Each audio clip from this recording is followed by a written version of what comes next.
In my last video I talked about the combo chart, which looked like quite superior compared to the bar chart we have in Qlik Sense environment. But is it really worthless to use a bar chart? Is it no good at all? Let's find out. I have the chart from my previous video. You can see that video here on the right top corner. We have the combo chart we have created last time, and now let's go to charts and let's create a bar chart. So drag and drop it. Let's make it similar size. Here we go. Let's try to do it with the same dimensions and measures as we used in our bar chart, and that's easy to use. Just select the chart. Let's go to data. We have date, auto calendar year, Ctrl+C on your keyboard to copy it, press add dimension, Ctrl+V, enter, here you go. Now let's go to expenses, copy, measure, just paste that formula, enter, here you go. Expenses, add,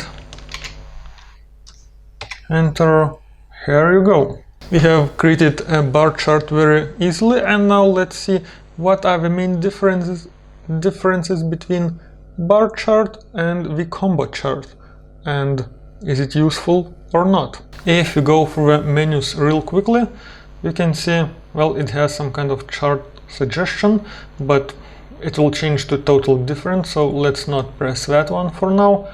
And we have for the data dimensions, you can actually add alternative like we did in the last video, and the measures, you can add more measures as well, and alternative measures, so it will work the same as alternative dimensions. You can select them in here if you want to see a totally different data, for example just expenses or just the revenues. For sorting it's the same, you can select how to sort it, add-ons, data handling and reference lines, and this is the first difference from the combo chart, because you can add some kind of reference line to see, let's say, revenues, for average revenues for the year. Let's try to do that. Show label, and this is the expression we want to add for the reference line. Now what we want to have an average, I guess, for the amount. Let's press average, let's press apply, and let's type amount average, and here we go. Well, we should tune this formula a little bit more, because now it takes the average from the number of lines it has. If you want to have a yearly average, we have to, like I said, tune formula a little bit more, but let's leave it for the next time.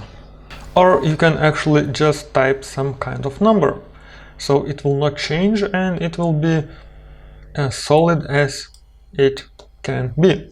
So let's say 8,000. Bam, here is our amount average. Let's change it to goal. This is our goal. If you go to the combo chart, you will not see any add-ons in here. So that's the first difference between combo chart and bar chart. Let's go to appearance, general, same title, subtitles and footnote, so we don't need this for now. Alternate states as well. Presentation. As you can see, it's different. If we go to combo chart, to the presentation, we won't be able to see anything in here. But in this chart, in bar chart, we can have a slightly different appearance of a chart. For example, we want to have it horizontal. Here you go. We have a horizontal, vertical, grouped or stacked. In this case, stacked is not the good option, because we have revenues and expenses, and it's not useful to have revenues and expenses in one bar.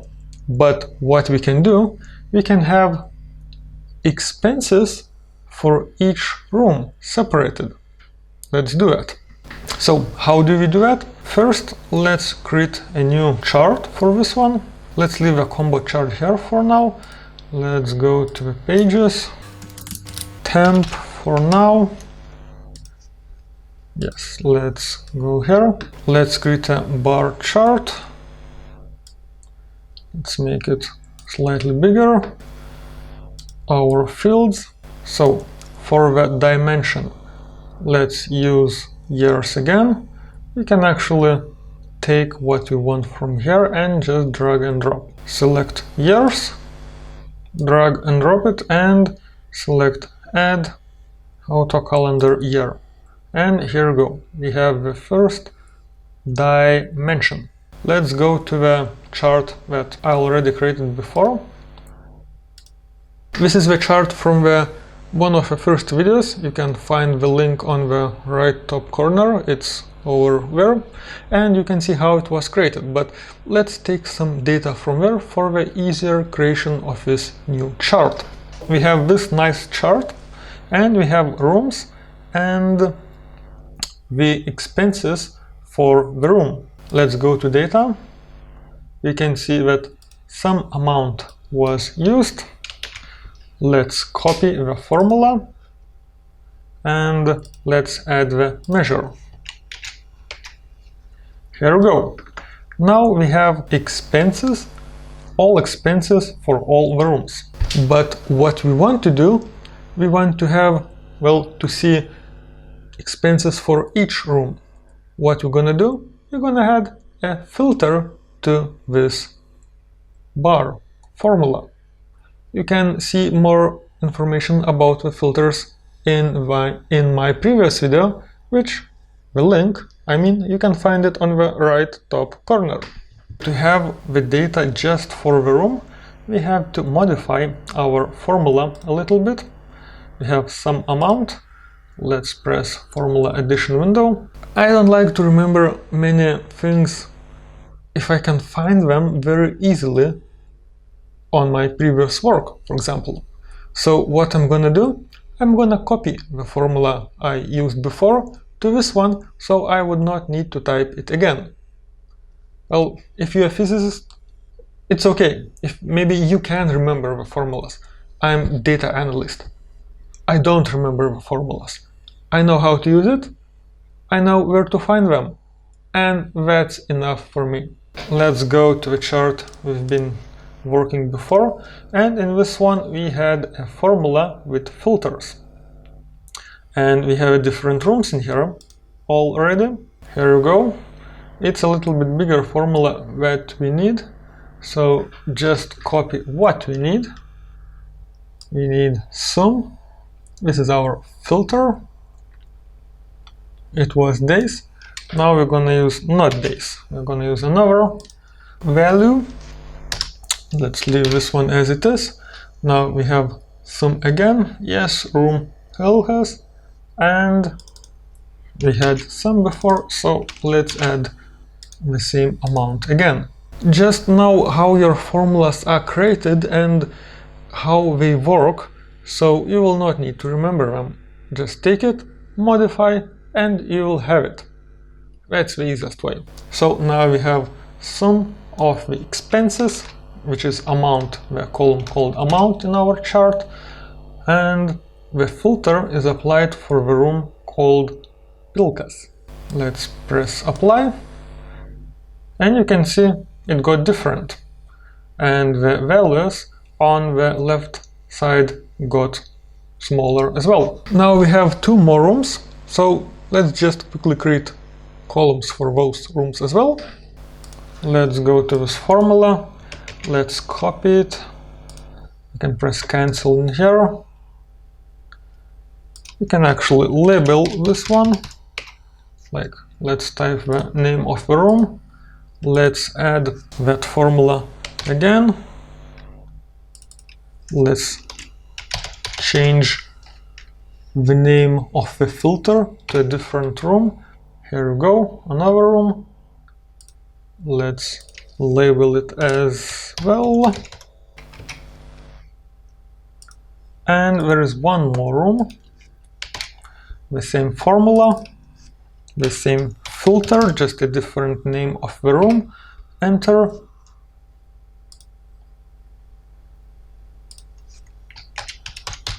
Label, yes. And now we have 3 bars in our chart. Each one represents a different room, but if we take for the year period, it will be the same amount for 1 year. Let's make it stacked. Let's go to Appearance, and now we can easily select Stacked. And we will see the revenues for each room generated over the period of 1 year. Let's add the numbers on top. Value labels on. Here we go. Let's press Done Editing. If we move our mouse over the chart, we can see the room, the name of the room, and what kind of amount it represents. You can see each room had a different amount generated for the period of the year. Let's go to the chart we've created before, edit the sheet, and let's remove the stacked. Let's leave it group. Value labels on. Done editing. Some kind of errors are appearing. I have to investigate that, but not now. And we can see that the revenues, and it was 747,893 for the second year. Let's go 747, the top one, 893 for the next year. But in this chart you can see everything is divided nicely by the rooms for how many each room has generated. As for colors, like I mentioned in my previous video, you do not have many choice in here.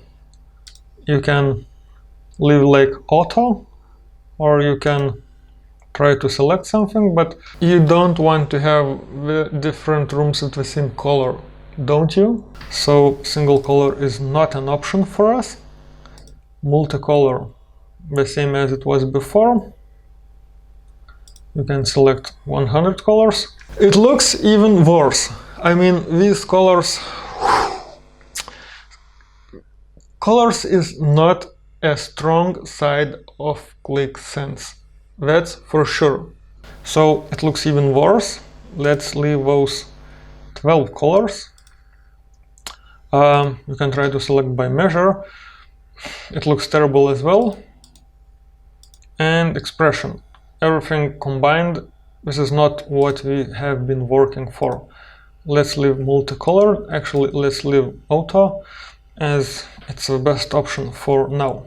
And now, once we have created this chart, as this is bar chart tutorial introduction, not the combo chart, let's select this one. Let's press Ctrl C. It means it was copied. Let's go to another page. Let's select this combo chart we have from the previous project and press delete. Now just press Ctrl V, and here we go. The combo chart we just created is here. So we can press right mouse button on the page we have created before, press delete, yes, delete, and page is deleted. Done editing, error message again, here we go. Both charts are created. So these are the main differences between combo chart and bar chart. And as you can see, bar chart is not that useless as we've been thinking before. You can have some nice options in here as well. Would be great to have those options in combo chart as well, but well, you have to have some differences between these two. So that's about it for the bar chart. I hope you like the video. Please consider liking it, subscribing the channel. Please check my Patreon page if you want to get more information. For example, the Qlik Sense chart I have created just now, it will be available on my Patreon page for my patrons to download it. So again, thank you for watching and see you next time!